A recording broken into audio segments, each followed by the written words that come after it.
TaMeriKan Tuesdays, where we talk about, and I hope you can hear me. Let me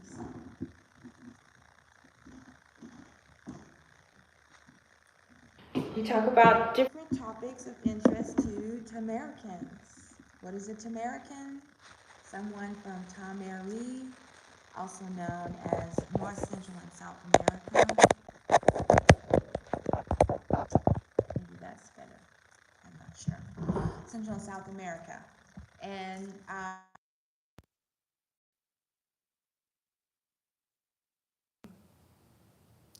how we can come together as Aboriginal descendants of Aboriginal people of this land when there's so much tribalism and racism and separatism and reclassificationisms, all these things. And I've been guided to get back to my original research project of galactic cultural astronomy of the Americas. Because I've been told or instructed that this is how we can come together, by the stars, by studying the spiritual practices of the descendants of Aboriginal people or Aboriginal people of the Americas. TaMeri is a Natarian term or Kemetic term for this continent.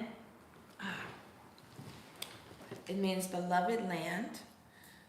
We believe that there's two Kemetic civilizations in the world. There's the one in Kemet, ancient African Egypt in Africa, and there's the one here in TaMeriKan. That is the foundation of these programs. So on Tuesdays, we talk about the TaMeriKan cultures, like we talked about the mound builders a few weeks ago when my program got banned or it was violated. It was a violation. And we've talked about the cosmology of the Olmec, Maya, the Lakota, and that's my passion.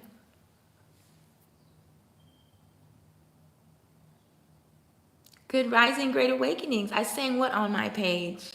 Oh, Anpu, opener of the way? Anpu, opener of the ways? Or which song? You should be able to find them on your favorite music platform. But just let me know which one. This is destination. Oh, I gotta get my little sign.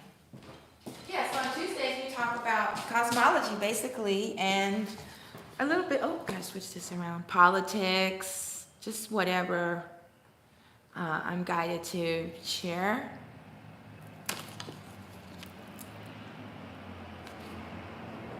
And I apologize, I don't have any background today. I'm getting ready to start these classes after this, so I'm just getting together. If you could tell me what song you're talking about, I would be happy to direct you to it. Yeah. And then on Wednesdays, it's Wellness Wednesdays, where we talk about healing and sound healing, astrology, things like that. And Thursdays is Natarian Devotion, where we talk about having, a devotional spiritual practice. I got my cup from my daughter. It's just water today, hot water though. You think I must be paranoid? I guess I'm really paranoid. No, I don't think that's my song. You think I must be paranoid? I must be paranoid. I don't have a song like that, my dear. You must be talking about another content creator. I think I must be paranoid. I guess I'm really paranoid. Unless it was a song playing in the background that I didn't write that one. Sorry. It might be that Delulu song. Okay, yeah, comment on it and then I'll find it. Most of my songs are about spirituality or sharing wisdom teachings of the four directions, and I don't think I have one like that yet. Although it's possible I'm going to change the focus of my music to deal with more personal issues. I don't know. It's kind of just an idea I've been having. Good Rising, Great Awakenings. Thank you for joining TaMeriKan Tuesdays. Good Rising TV. Oh, that screen is backwards. I don't know if I can change it on this cell phone. I don't know. Okay, well, sorry it's backwards, YouTube. Okay, so let's go ahead and start. And then, of course, after the public live streams, I'm initiating the private live streams for people who want to take a class. Like I have the yoga class today, the sound healing astrology session tomorrow, and on Thursday I'll be doing devotional music offerings and the guided meditation. So we'll see how that goes. I'm going to give it a shot. But today we're going to be talking about topics of interest to Americans, coming at this subject from the stars, from the cosmology, not politics, not land, not names, not tribes, not race, because those are things that divide us. We have to find a way to come together. If we really want to defeat Western imperialism, I think we need to find a way, common ground. According to the Hopi prophecies, in these times, the indigenous people of the four directions are supposed to come together and share the wisdom teachings. And only then will we have the truth. And my observations have been that when you just deal with the material realm, it just causes a lot of conflict. I've talked about it before, the three distinctions between a religion and a spiritual practice, and then a religion from Western imperialism versus indigenous spiritual practices versus Natarian. The premise is that these other Aboriginal traditions and cultures of TaMeri, North, Central, and South America, like the Olmec, the Lakota, these are the ones I'm familiar with. If I do a comparative analysis of their gods and goddesses with the Kemetic gods and goddesses, I believe we'll find common ground that can lead us to enlightenment. So that's the purpose. Okay? So I have a whole collection of books here on this subject that I've never really read. And I'm going to read from a few, and then we'll just, talk about it. You can share your comments or views, or if you have any suggestions. If you want to join in the discussion, just let me know. Let's see, is this person still here? Rising Truth. If you want to join in the discussion, just let me know, and we can try. I'm not really trying to do the gaming, if that's what you're here for. I'm not ready to do that, but I'm just here to talk about these subjects. Okay, so I'm going to start with my Olmec Celestial Travel Guide from 2007. YouTube, I wish I knew how to change this. Highlights. I don't know how to do that. I don't know how to make it non-backwards, YouTube. Retouch. No, I don't want retouch. Okay, so it's just going to be backwards. All right, so this is a book that I wrote back in 2007. Was it 2007? Yeah, when I traveled to this little, to Mexico, and I was looking for proof of ancient Kemet in TaMeri. I had just finished reading the book When Rocks Cry Out by Horace Butler. And in that book, he has maps and evidence and proof that the original Kemet was here in TaMeri, and there was a civil war, and then some people left and went to Africa to set up a memorial. So when we go to Kemet, we're looking at a memorial of the culture that existed here in TaMeri. So that's the premise. And so I went to a few places in Mexico on this trip, and I was looking for, in his book he talks about the Pantlas. There's a current that would take you from the west coast of Africa to the Yucatan in a short time, like a few weeks. like 17 weeks. That was just up by ship. That's a few weeks. You would just get on it and it would just whisk you over there. And there was a settlement or a town or a village called the Pantlas. And so I was looking for any proof or any evidence from Horace Butler's book when I got to Mexico. And while we were walking through, we went to San Andreas in Catemaco. And while we were walking around, I found this map, hand-painted map on the wall called Ijipantla, a place called Ijipantla. So of course we had to go. And Ijipantla is a huge waterfall. So it shows you the current from the water, the ocean, or probably a bay or a gulf. And there's water that leads down to this lake where the waterfall was. So I just interpreted to mean that, oh yeah, this is one of the places that our ancestors from the Mali traveled over to the Yucatan, and it, oh, thank you. They went back and forth. It wasn't like, oh, they just moved there. No, they just traveled back and forth all the time, which is what I believe our ancestors did. So I went there and I had a wonderful time. I think I've shown these pictures before. Let's see, we'll just go through them. Yeah, so Salto de Ijipantla. So here we are getting on a boat ride. We went on a boat and found the lilies. And here is the Salto de Ijipantla. It's a huge waterfall, gigantic. Here we are there. I think I got in the water, of course. You know me. I'm not going to pass up the chance to swim in beautiful water. Thank you so much, DJ X3. So let me just read a little bit about this here. Because like I said, I've been looking at this book in a long time. Veracruz, July. So anyway, this is a booklet of all the places that he mentions in the book. And my vision was I was going to travel to all these places and set up a travel guide. So when you go, you'd know where to stay, where you could get fresh corn tortillas, because a lot of the corn in Mexico at that time was GMO. And you had to be really careful to find non-GMO corn. Okay. All right, so I'm not even sure if this is streaming on YouTube. They said that I have a violation. We'll see what happens.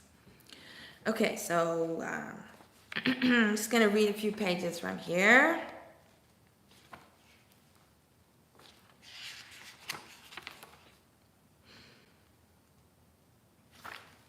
Veracruz, July 7th to July 10th, 2007. This piece was written on August 1st, 2007, during the period known as Sirius Rising 2007. The first day we arrived, we went for a stroll around Lake Catemaco in Catemaco, Veracruz. There are many different hand-painted signs all along the way to point out the many places to visit while on the boat rides they offered. One sign stood out. It had a picture of a waterfall, and it was named Salto de Ijipantla. We found out how to get there and made plans to go the next day.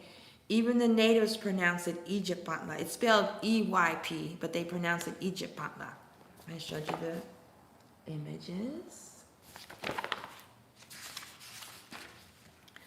Before we visited the falls, we took the boat ride around the lake.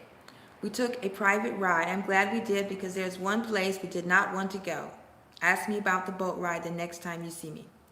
The private ride was 300 pesos. The bus ride to get to the falls was 5 to 10 pesos and was lots of fun. I love the bus rides in Mexico and Belize because the ticket vendor still comes to you to collect your fare. It can be quite eventful. Okay, I think I did read that page. Here we go. When the bus is crowded. The ride takes about 30 minutes, maybe even less. Exit at Ciahuapan or Chiahuapan. Then take a taxi to the waterfall. That ride costs about 10 pesos each. Salto de Ijipantla. San Andreas, Tuxtla, Veracruz, Mexico. Yes, bring your swimwear. I got in with my clothes on. It was too amazing. The entrance fee was only 6 pesos. That will go up once this book sells out. Ha. There are vendors selling souvenirs and crafts. There's food inside the falls area as well as outside of the entrance. We were told by a guide that there are really 3 connected waterfalls. Salto de Ijapantla is the head. He told us that they meet in a lake shaped like a butterfly. Of course, we went to find the other two, Matapakan. There are natives and locals that don't even know about this place. I told the ancestors I would watch over this place somehow and get a recycling program started because there was a cave filled with plastic water bottles. I think I read this before. This place with 2 waterfalls and swimming holes to me represents the heart and the womb. Remember, we were told that Ijapantla is the head. There's nothing civilized here, just a lovely spot in nature. Could be someone's backyard. Okay, so these are the other 2 waterfalls that we found. It was so beautiful. It was almost 20 years ago. I cannot believe it. Note, here I go. I'm looking at traces of culture from Egypt on Turtle Island. Ijapantla and the other places with Egypt in their name mentioned in When Rocks Cry Out tell me that the name is older than the Greeks, that this name came from Turtle Island, and that the culture over there in Africa became known as Kemet. Then the Greeks began to refer to both cultures as Egypt to further confuse us all. Yes, I found places in Brazil called Cairo. I went to a place called Jemoabo where there was a community of people there whose ancestors were from Egypt, and they were ashamed of their dark skin and their Egyptian culture, and by the time we left, they were proud of their dark skin and Egyptian ancestry. It was really amazing. And so they had a natural rock formation of a sphinx head. It was unbelievable. Really crazy. Let's see. Okay. Yeah, it was amazing. Okay, so that was my what did you say? My observation at the end of the trip, that even though they tell us the name Egypt is Greek, that it was there already, and that maybe they just named the other one Egypt. I don't know. I wasn't there. But it seemed really interesting to me that this place was called Ijapantla, and I know it's older than the Greek civilization. Okay, just beyond Catemaco, San Andreas, and Santiago Tuxtla, there was a place called Dos de Abril. I haven't read this page in 20, like how many years? We will visit this place next time. My friend Norma is looking into the origin of this name, but my heart has already told me this.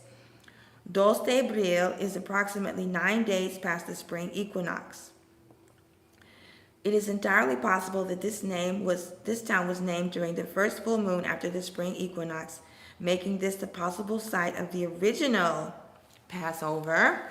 I say that because Horace Butler, his whole premise was that the Hebrew tradition, Hebrew culture, the Jewish culture, and the Christian culture also started over here. So at the time, I was really into that. Also, April 1st is called April Fool's Day because before the church changed the calendar, and thank you so much, DJ X3. Before they changed the calendar and our concepts of time, that April 1st was the New Year's Day because it was, 8 days or 7 days after the spring equinox. That's how the church,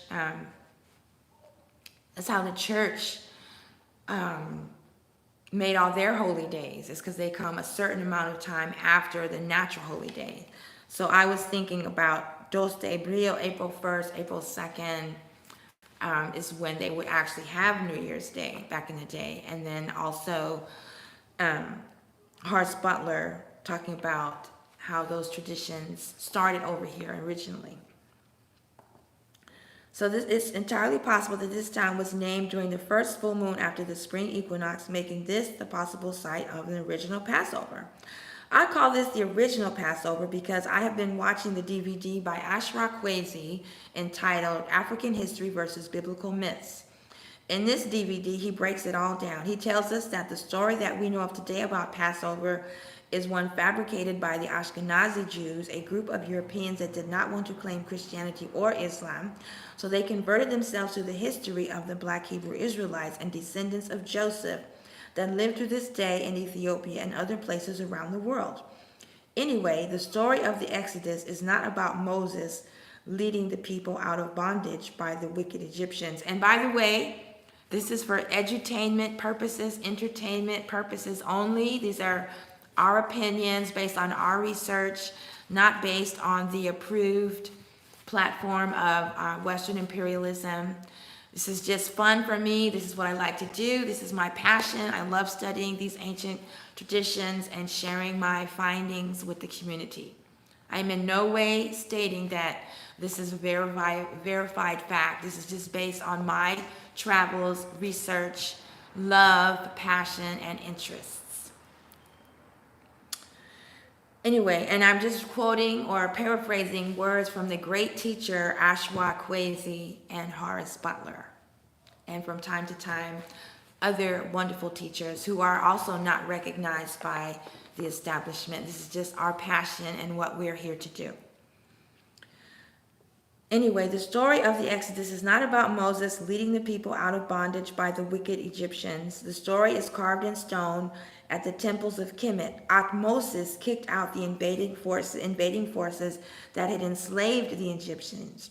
Ramses is not the bad guy that he is portrayed to be by Hollywood. By the way, we stayed at the Hotel Posada Coniapan when in Catemaco, Tel Norma. It's beautiful. The rooms were just gorgeous, very affordable. And I will be going back, definitely. So Moses kicked out the invading forces that enslaved the Egyptians. And like we said before, according to Horace Butler, the temples and wonderful structures in Kemet were set up as a memorial to the once thriving cultures and civilizations of TaMeriKan. Now, in North America, all we have left are the mounds that they tried to destroy. But the mounds are there, and they can show you the vastness of these structures and the civilizations and cultures, right? So we're just slowly putting all these pieces together. That's what we're doing, slowly and certainly and surely and divinely and guided by the ancestors. That's the only reason I'm doing having these what do you call it, expressions. Okay, so here's the image of the hotel. I don't have one of the rooms. I know I took some. It was so lovely. And then this is you can't see it very good because it was a plastic cover. This is the only restaurant that we found that had tortillas made by the people there with the corn that they grew. We went around and asked, is this what they call natural corn, which is GMO, or maize? We went and we asked every vendor, and this was back in 2007. I don't know what it's like now. I have not been back. Like I said, Horace Butler really discouraged me when he accused me of plagiarism. But I'm pushed to get back to this research, so I'm not afraid of him anymore. We found a delicious place to eat that serves mamelos. So simple and delicious. It is called Fonda de la Guadalupana. And then I can't really read the menu. When we were at Salta de Japantla, we ate at another fine establishment, but all I can tell you is to go all the way to the back. It is the very last place. Make sure they serve you 100% corn tortillas, no maseca, not even 100% natural maseca, because when they say natural, they mean GMO. Just like now when you get a package of food and it says natural flavoring, more than likely it is not natural. It's made with, Cinemex. Again, this is just my opinion. I didn't do any proof. I don't have a lab. I've just been reading and studying. I'm not trying to spread misinformation. I'm just sharing my opinion. When you get stuff that says natural flavoring, there is something called Cinemex. Look it up, SENOMYX, and it's made from a substance that if you knew what it was made from, you would not eat anything that says natural flavoring. After many years of avoiding things that said natural flavoring, I've started eating foods or packaged foods that are from like a natural food company that's, It's all natural ingredients, nothing artificial. If they say natural flavoring, I try it out. But if it's like something like Chef Boyardee or something, it says natural flavoring, I wouldn't. If it's made by a corporation, I wouldn't trust it. If it's made by just a, just a company, I would.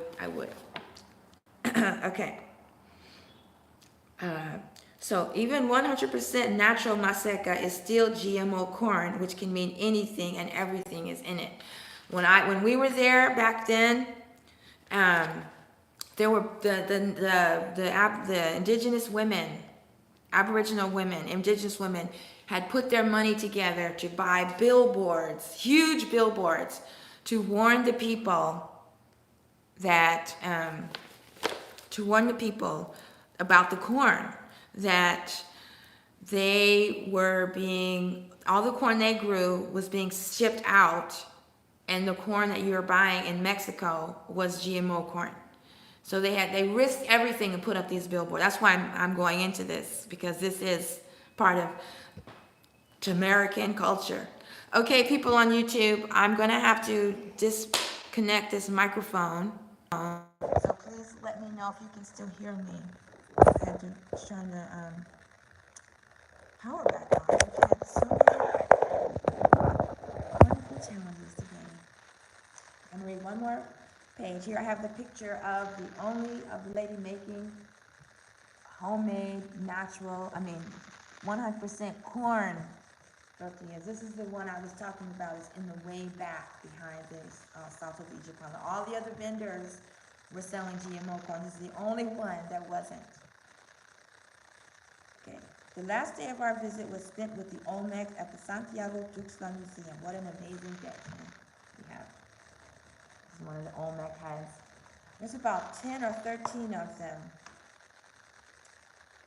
Okay, this is the last one I'm going to read. Here's a picture of the only person outside of the Olmec Museum selling her wares. Everyone else was inside a covered, air-conditioned stall area selling stuff from the dollar store. She was the only one. And if you look closely at her face, you ask me, she looks like the Olmec statues, but just a modern, Mexican version, not the more Aboriginal version. I started to notice that when I was looking at the people. You could tell they were descendants of the Olmecs, even if they weren't Olmecs. Okay, this is the only indigenous person selling artwork in the plaza, where the largest Olmec head found to date is on display. Where are the people? Where are the descendants? Where are the artists? Where are the vendors? When and where are the festivals? Where are the musicians? We are still here. We are coming home. We are beginning to remember who we are. The people that I saw walking around all over this place look just like the Olmec heads, only they are, this is what I said, indigenous or Mexican and not quote-unquote African. These are all relative terms. Funny relative, because we're all family. Geographical, temporarily, racially, we are relatives, we are family, we are one people. So that's my book. I wrote in 2007, and I keep saying I'm in the process of uploading it so that it becomes available. And I can't see any comments on here. If anyone is commenting, I had to use my phone on YouTube because my computer wasn't working. So it's working now, but if you're commenting, I can't see them. It's really sad. Let's see, what is this? Welcome to live chat. Yeah, I don't know how to chat with you. But thank you for being here. If you just leave your comments, I'll look at them when I go back. Okay. So that's really interesting to me, is finding proof of ancient Kemet here in TaMeriKan. That's my whole. It's funny because yesterday I was kind of down. I was like, I don't know, what am I supposed to be doing? What's my purpose? I don't know. But all of these things I've been studying and learning with sound healing and astrology and the music. I always thought that the music was why I was here, and then I thought it was to share the sound healing and to do astrology readings. But I don't know where the people are that are interested in that. So I have to get back to what's really important to me, and that is this research with the galactic cultures of TaMeriKan. My tea is still warm. It's not hot, but it's still warm.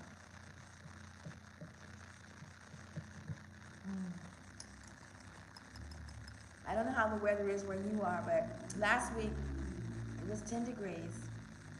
My pipes burst. I don't know if I'm going to show you how bad it was on TikTok. My pipes burst. There was water everywhere.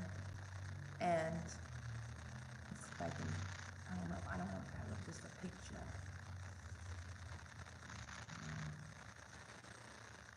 I think I only have a video. Wait. Yeah, I don't think I can show you. Darn it. Yeah, I only took video.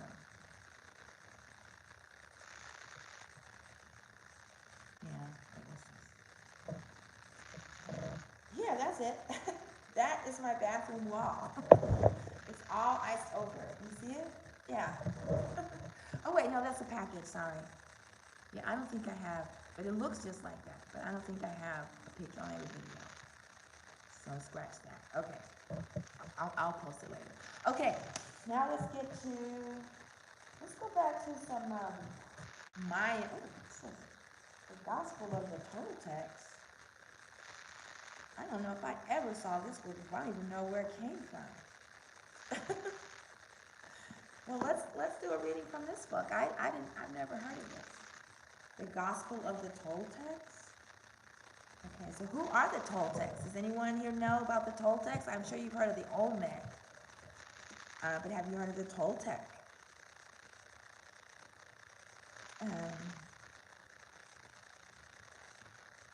Yeah, so the Olmec, you've heard of the Olmec. That's where we get the Olmec heads. Oh, Ucha, Mitra. The Olmecs, you've heard of the Olmecs, the Olmec heads, like the one on this cover, the Olmec heads. The Aboriginal Americans. Oh, la la la, thank you so much. The Aboriginal Americans, right? The mound builders.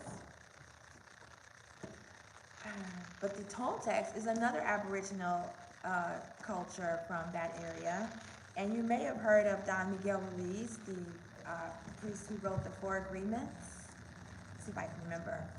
Always be impeccable with your word. Always do your best. Never make assumptions, and never take things personal. So Don Miguel Ruiz is a Toltec priest who, lineage of priests and healers from his bloodline, curanderas, and he is the one who made the Four Agreements globally known, recognized. And as a matter of fact, my first trip to Mexico as a spiritual seeker, not as a member of a family from Laredo, Texas. I married someone from Laredo, Texas on the border, so we went across the border all the time. But I got to go with Don Miguel Ruiz. I got to go to Teotihuacan, which we now know is the place of Jehuti, place of Tehuti, Teotihuacan, Palace of the Sun, Palace of the Moon, the Jaguar Temple. Like, yes, I shared my experiences with that in another stream. But yes, so the Olmecs and Toltecs are quote-unquote black Aboriginal cultures from Mexico. And I have this book here, Gospel of the Toltecs. I didn't even know I had this book. I have no idea where it came from. But that reminds me, next time, we talk about Don Miguel Ruiz. Oh, thank you. You are so sweet, Mitra. Mitra is just one of my best friends out here.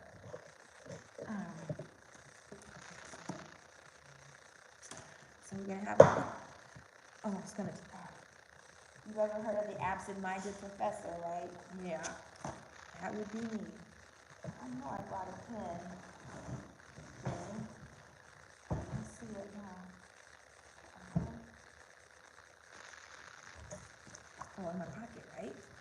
Yes, okay.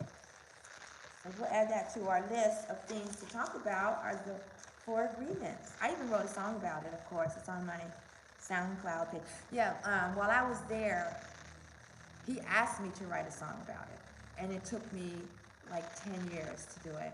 I don't know why. Yeah, but anyway, it's out. It's in Spanish. So what's today? Today's the 10th, and 4 agreements. So if you're looking for a way to heal your life or improve your relationships, you've got to check out the 4 agreements by Don Miguel Ruiz. But anyway, let's just randomly select a page from this book. Uh-oh. Well, I don't know how random it is. It had this in it. But I will do it because it's called The Coffin. And what does that remind you of immediately? If you're from TaMeri and you're studying Kemetic spirituality and you're looking for correspondences between the wisdom of TaMeriKan and the wisdom of ancient Kemet, Asarian resurrection, right? What happened? Set, Asar's brother, Set represents ego, Asar represents the universal soul, had become jealous because Set's wife, Nebuhet, which represents our mortality and physicality, twin sister of Aset, spirituality and divine intuition, had seduced Asar while he was drunk, because Set got him drunk at a party. He got drunk at a party celebrating, that's right. And so Nebuchadnezzar had seduced him. They had relations. She gave birth to Anpu, and so Set, ego, was furious and jealous and tricked Asar to get into a coffin, because back then, when someone gives you a coffin, that's like the ultimate honor. So he's like, oh, I made this coffin for you. And he said he made a coffin, and whoever fits can keep it. And of course, he had it made specifically for Asar, but didn't tell him. So Asar was the only one that fit. And so Asar got in the coffin, Set and his homeboys nailed the coffin shut and sent it up the Nile River. Okay, so that's why I said when I opened it randomly to the page called Coffin, I got all excited. So I'm going to read from this book, from Toltec Wisdom, that I've had in my collection for who knows how long, and I didn't know it was there until this moment. This is based on Toltec Wisdom, which is another Aboriginal culture of Mexico. The person I know the most about Toltec Wisdom is Don Miguel Ruiz, the author of the 4 Agreement. I do have a song about it on my SoundCloud page. On leaving the council's chambers, Che Akatel wandered all through the royal house in a detached farewell visit with all the things he loved. When he arrived in his dwellings, he found there a number of his servants and friends who had come to console him.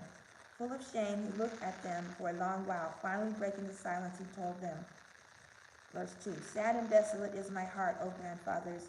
Look at this miserable child, scattering himself as a cloud. I walked through the gardens, went into the chambers. Lords and nobles were adorning themselves with flowers. But here I am, the broken child, scattered as a feathered fan thrown to the wind. 3. I drank the wine from the mushrooms, and my heart is tormented. I feel alone in the middle of the earth. I fall into meditation, and I see that there is no joy, that I am not happy. Only death and suffering are all around. What else is there for me to do? Truly nothing more but to die. Verse 4. Oh, you, my friends, my relatives, even though in this world we were united as a crown of flowers, and furthermore, we were like beads in the same necklace, in truth we are all alone. 5. Then he gave orders for them to prepare a coffin, but as his helpers refused to obey, he asked them, friends, this is enough. I must leave this earth. I must die. Bring for me the stone coffin. Thus promptly they brought the coffin. The penitent, I don't know how to pronounce that word, penitent, lay down in it and asked them to put on the lid. With this, he prepared the departure of his spirit in case some god would want to take it. There inside the coffin, he rested for 4 days, his friends guarding him. After this time had passed, and seeing that death was not attending his call, he rose, his voice exclaiming, how should I go? How should I enter Ometoto's world? It is difficult. What is the road to our communal house? There, where the ones who have defeated their bodies are resting. And here I have been abandoned with all my sadness. Verse 8. Could it be that there is life on the road leading to peace? Is it possible that my heart believes it? You are entrapping us in a coffin, O giver of life. You gag men with knots of fear. You obligate them even though no one is expecting them. You have abandoned us in the company of our uncertainty. 9. Then screaming, he said, Divinity, powers, listen to my voice. No one is in my silence. Deities, I invoke you, hear me. No one hears my voice. On hearing his call, his servants took him out of the coffin. That's the rest of the story. Okay, that's the end of the chapter. Sources for this chapter. Centurias de los Señores de la Nueva España, Anales de Cuatitlan and Chilambalam de Chumayel. Note, this coffin is a symbol for change or for a step in an initiation. Its symbolism is equivalent to that of the Christian rite for baptism. That was really invigorating. I know if you've ever been to Kemet, you've got to go into the Pyramid of Giza. They have the sarcophagus there where you're not supposed to get in, but everybody gets in and takes a picture. It's a stone coffin. And when you get in, you really feel some sort of way. If you're lucky when you go, there's hardly anybody there and you can stay there a long time. But then the guards will go, hey, you're not supposed to be in there. I remember when I got to go with Seba Ma's group, we were in the room, the room where that sarcophagus is, and we all chanted Om really softly, and we felt like the vibrations, and then you're not supposed to chant, meditate, sing, you're not supposed to do anything when you go there. But anyway, well, that was fun. Chapter 9. Oh, this is like the kidnapping of the princess, drunkenness, the deformed deer, the migrations. Oh, look at this. This looks like they have, I can't say what it reminds me of. Like I got by a little before, but it looks like something they use on people today. It's probably just spears, but I mean, it looks like something with like a, yeah, it looks like it. We'll read that one next time, the migrations. Okay. So I don't know if you noticed my video earlier today. I'm going to be trying something new today. I don't know if anyone has signed up yet. So I might just make today be complimentary. Yeah, that's probably what I'll do. I don't know if anyone managed to sign up today. But we're starting let's finish off with this here. Let's finish up. Now we're going to have a chapter reading from the Maya Cosmos by Linda Sheely, who was my first Mayanologist teacher. She's American. She worked at UT Austin, and at the time she was the prominent authority on Mayan culture amongst academics in North America. I mean, not like in Mexico. She was, but at the time she was the only one I knew. And like I said before, I studied with her for a few months, and then I realized she was just going to take our research and write books, which is what this is. I withdrew, of course, and just started living the teachings, and that's how I got to where I am today. And then shortly after she passed, her spirit came to me and said, I need to get the research out there to the people. I need to, get the information out to the world. So that's probably what's going on with me right now. Everything else that I was working on is just so,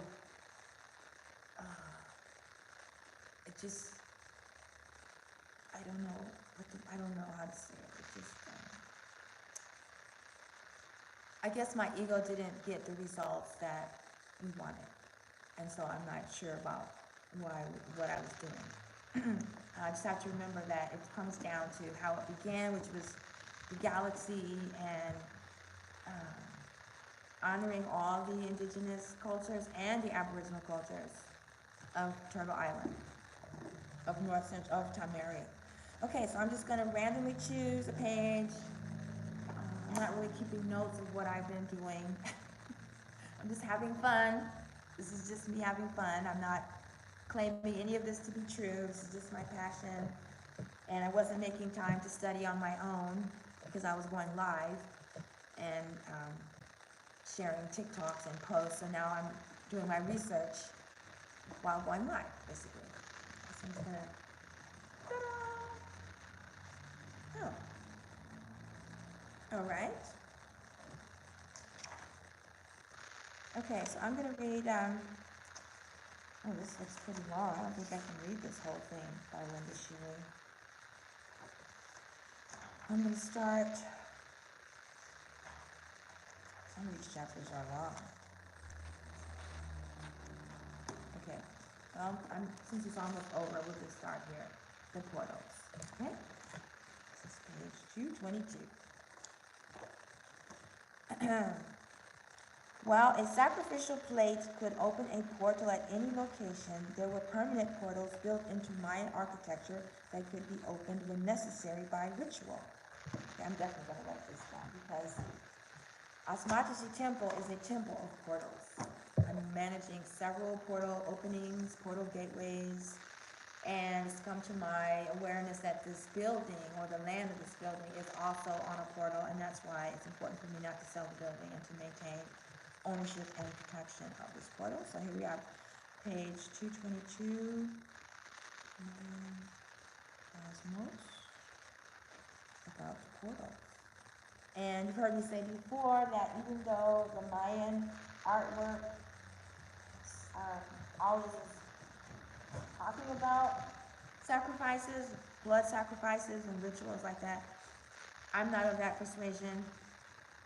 I'm of the persuasion that the Aboriginal Mexicans, Mexicanos, Mexicans, the Olmec, and the Toltec, and others that we don't know their names, I don't know their names right now, I don't believe they were doing that. I believe some invaders came and they weren't able to access the portals. Hey, look, somebody commented. Thank you for letting me know that the comments are working. Thank you. I believe that, like, over time, maybe their community was invaded, and the invaders weren't able to access the so-called magic or spiritual technology. They weren't able to access the portals, and they resorted to shedding blood. There's other indigenous cultures, especially in Africa, that participate in those type of rituals. I do not. So whatever it is that I'm recreating or reestablishing or rebuilding or recognizing, when I see the word sacrifice, I'm translating it to obedience. I learned that from Mama Tia. Sacrifice and obedience. And whatever sacrifices they made, it wasn't bloodshed. Whatever offering, because the sacrifice is the offering, right? So I don't buy into that personally.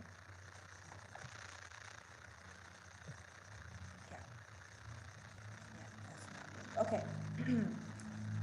Okay, we have seen that plazas representing the surface of the primordial sea were portals. Oh, I didn't know that. And that ball courts were another kind. Remember, the Olmec are known as the rubber people. In addition, there were fixed portals on top of the temple mountains. From all these locations, the great vision serpents could emerge into this world. At Palenque, which is one of my favorite places in Mexico, I was at the Jaguar Temple there. I was at the Temple of the Red Queen. You gotta go to, what's the name of that town? Oh, remember, there's a name of a little hippie town in there. I don't remember what the name of that place is. Palenque. It reminds me of Gilligan's Island. I thought I was gonna move back there and just be sound healing outside of the Jaguar Temple. I haven't been back. I got my only tattoo there. It's of the black jaguar. This is inspiring me to go back, you guys. I've got to get back there. I just got to get back there. But first, I'm going to do the Cahokia Mound tour. That's what I'm doing first. Okay. At Palenque, fixed portals were contained in the little sanctuary buildings called the Pibna, underground house, and the Kunil, bewitching place. These little houses, figures 432, little houses, figure 432. The inner sanctum of, oh, 431, sorry. Let's see, 431. Oh, maybe there. 4, 3. Yeah, I don't see 431, you guys. You see it? I don't see it. Oh, up here, the one on top. Up top is 431.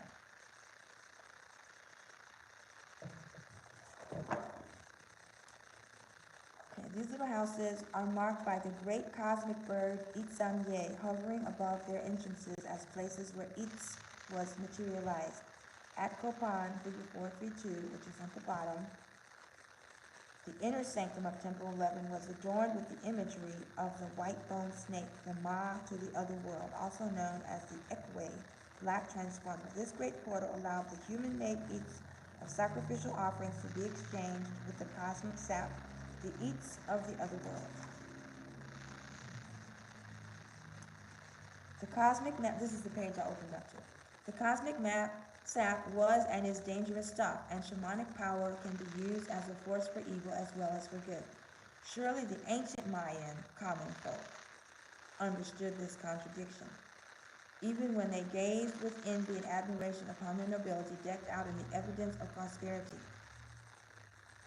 We understand the pre-Columbian Maya conception of soul and its incarnation primarily through the words and images carved by these elites on the objects they owned, the structures they built, and the tombs where they embarked upon the road to the other world. These are the people shown dancing in their wayub, accompanied by gods and ancestors in the other world. These are the ones shown conjuring kawib, bringing forth the vision serpents and nawals, sprinkling truud into the world, and sending each through the portal. We know that they undertook these dangerous transformations on behalf of their people and with their people's understanding and support.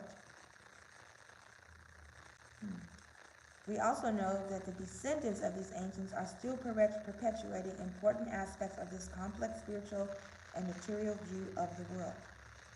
If the ancient Maya elites received Eats magic from their encounters with the other world, they also accepted the responsibility to wield this power well and not fall into the trap of pride and wealth. The penalty for failure was the withdrawal of the blessings of the gods, famine, disease, defeat, and war, an exposure of the all too human frailties that afflict leaders, stripping them of charisma and power. Living embodiments of blood and truud, the ancient Maya elites grew up understanding these responsibilities. It fell to them to pour out upon their people the divine soul force that flowed freely when they sang the path of words, of memory, and of truth, embracing their ancestors and children in the land of their gods. When we have been able to participate in the ceremonies of modern Maya communities, David at Yaxuna and Linda at several places in the highlands, we have been given the opportunity to watch these things in practice. Duncan Earl provided Linda with another such opportunity on the day after we went to the cave at Utatlan with Don Lucas and his son. So her experience is kind of long, so I'm going to do my best to read that, and then next time I will give you a summary. So my conclusion from reading that is that what I was talking about before, the difference between Western imperial religion, indigenous practices and spirituality, and Natarian practices and spirituality, which could be, you could say Natarian, you could say Aboriginal. But I'm going to use Natarian because we're Natarian, we follow the Natchez. We're Natarians and TaMeriKan. So, and I have to shout out to Renitris, my dear friend, who's the one that asked the question that brought this to my awareness, that the religions of Western imperialism, you go to the ritual. Okay, so this is from Save Our Mouth. You have the ritual, you have the myth, the ritual, and the mysticism. Western imperialism, you have the myth. You attend the ritual. The priests perform the ritual for you, and then they have the mystical experience in private. Uh-oh.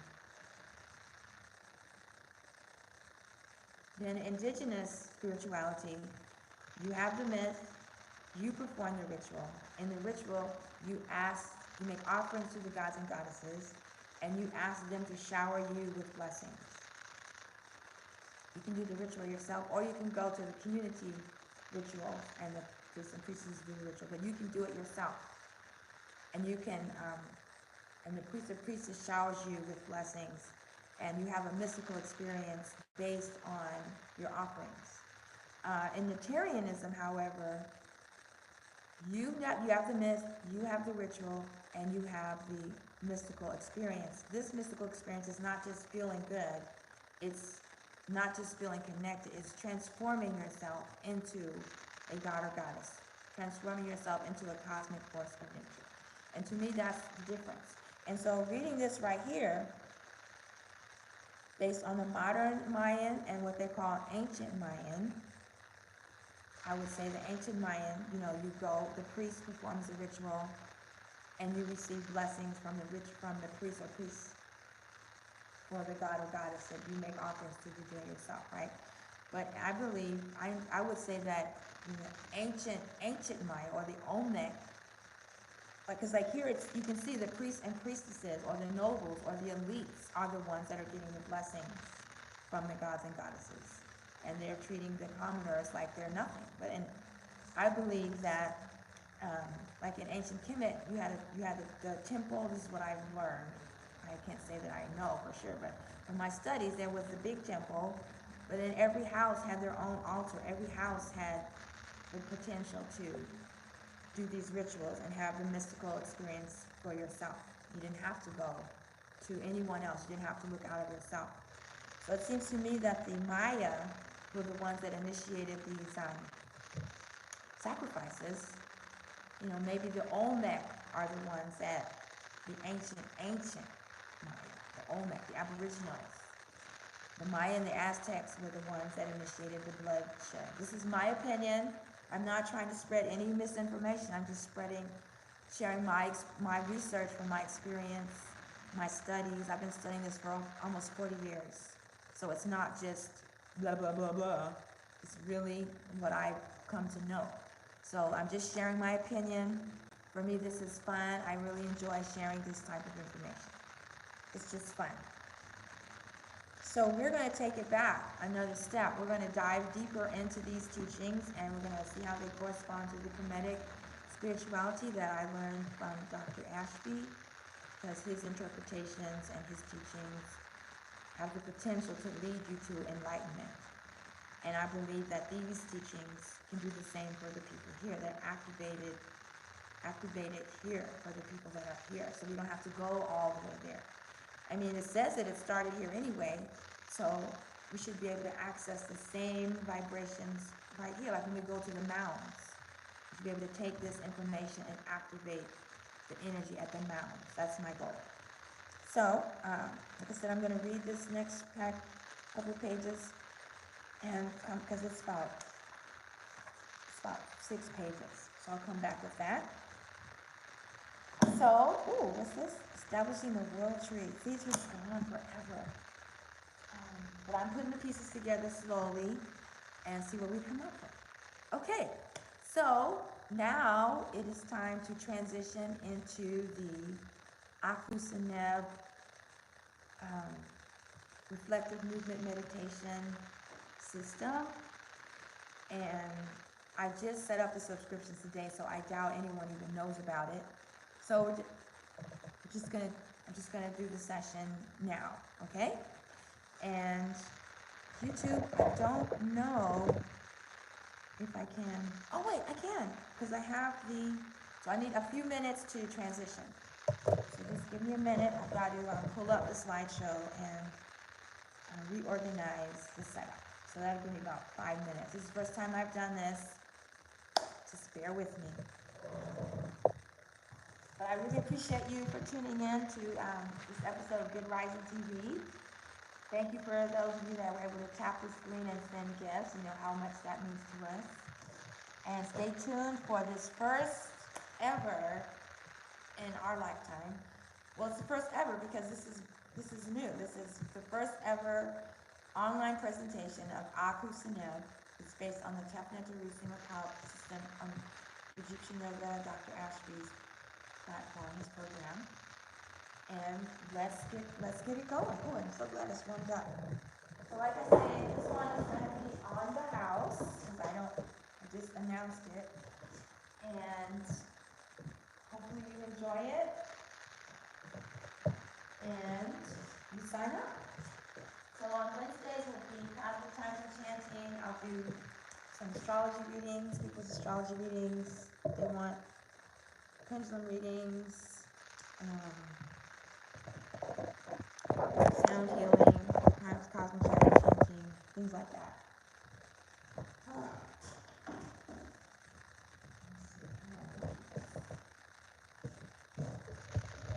Okay, so I want that to go on the wall. This is the slideshow.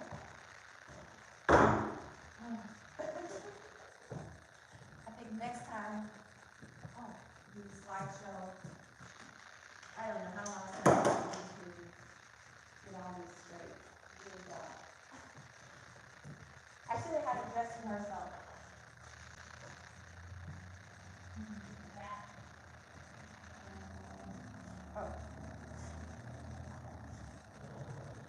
Okay.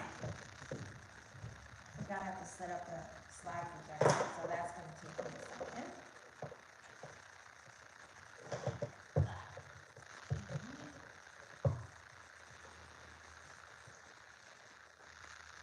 And then on Thursdays, we'll have the devotion. We do like, a devotion session. I used to do chanting and music and wisdom teaching, things like that. I love to do that.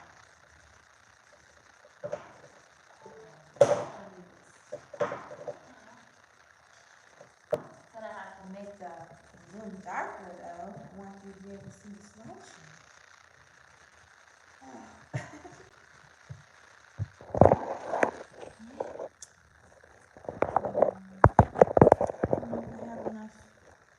Juice on here. 30%.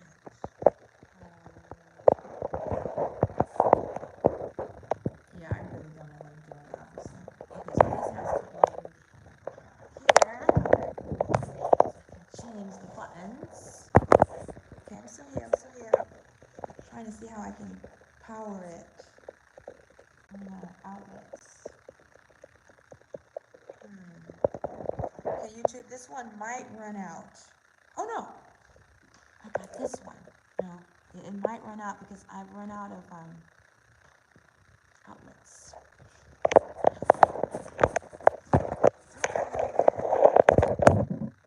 He said it's gonna take me a while to get the kinks out because that's why this one is complimentary.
I don't know what's going on.